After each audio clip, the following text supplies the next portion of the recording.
ഒറ്റ നോട്ടത്തിൽ ഇത് ക്യാമറയാണെന്ന് തോന്നുമെങ്കിൽ ഇത് ക്യാമറയല്ല, സോളാറിൽ വർക്ക് ചെയ്യുന്ന നല്ല കിടിലിന് ഒരു മോഷൻ സെൻസർ ലൈറ്റാണ്. നമുക്കിത് ഓപ്പൺ ചെയ്യാം.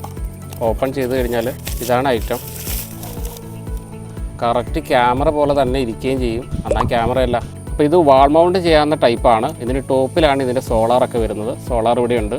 അത് നമുക്ക് ലൈറ്റ് കിട്ടുന്ന രീതിയിൽ നമ്മൾ സെറ്റ് ചെയ്താൽ മതി. അതുപോലെ ഫ്രണ്ട് വശത്ത് LED കൂടാതെ തന്നെ 2 എക്സ്ട്രാ LED വരുന്നുണ്ട്. ഇത് റെഡ് കളർ LED ആണ്. ഈ LED ഇങ്ങനെ ബ്ലിങ്ക് ചെയ്തുകൊണ്ടിരിക്കും. അത് ബ്ലിങ്ക് കൊണ്ടിരിക്കുമ്പോൾ കാണുന്ന ആൾക്ക് ഇത് ശരിക്കും ക്യാമറ പോലെ തന്നെ തോന്നിക്കും. അതിൻ്റെ താഴെ തന്നെ നമുക്ക് ഇതിൻ്റെ മോഷൻ സെൻസർ വരുന്നുണ്ട്. റൈറ്റ് സൈഡിലൊരു സ്വിച്ച് ഉണ്ട്. മോഡ് ഒക്കെ ഇതിൽ നമുക്ക് പ്രസ് ചെയ്ത് മാറ്റാൻ സാധിക്കും. ലെഫ്റ്റ് സൈഡിൽ വരുന്നത് ഇതിൻ്റെ കൂടെ റിമോട്ടുണ്ട്. റിമോട്ടിൻ്റെ സെൻസറാണ്.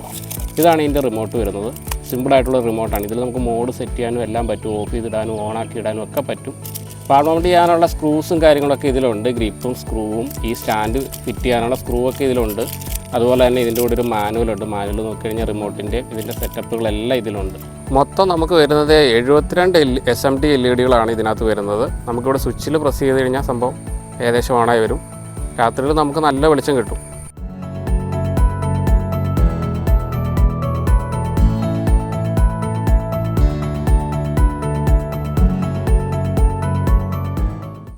സംഭവം ചൈനീസ് പ്രോഡക്റ്റാണ്, പക്ഷേ നിങ്ങൾക്ക് ചെറിയ റേറ്റിന് ഇത് വാങ്ങാനായിട്ട് പറ്റും. 400-നും 600-നും ഇടയ്ക്കുള്ള ഇതിൻ്റെ റേറ്റ് വരുന്നത്. അപ്പോൾ ഈ ഒരു പ്രോഡക്റ്റ് വാങ്ങാൻ താല്പര്യമുള്ളവർക്ക് യൂട്യൂബിലാണ് ഈ വീഡിയോ കാണുന്നതെങ്കിൽ ഈ വീഡിയോയുടെ ഡിസ്ക്രിപ്ഷനിൽ പർച്ചേസിംഗ് ലിങ്ക് ഉണ്ട്. ഇൻസ്റ്റായിലോ ഫേസ്ബുക്കിലാണോ നിങ്ങൾ കാണുന്നതെങ്കിൽ കമൻറ്റ് ബോക്സിൽ വന്ന് ലിങ്ക് എന്ന് കമൻറ്റ് ചെയ്താൽ ഞങ്ങൾ ലിങ്ക് പ്രൊവൈഡ് ചെയ്യുന്നതായിരിക്കും.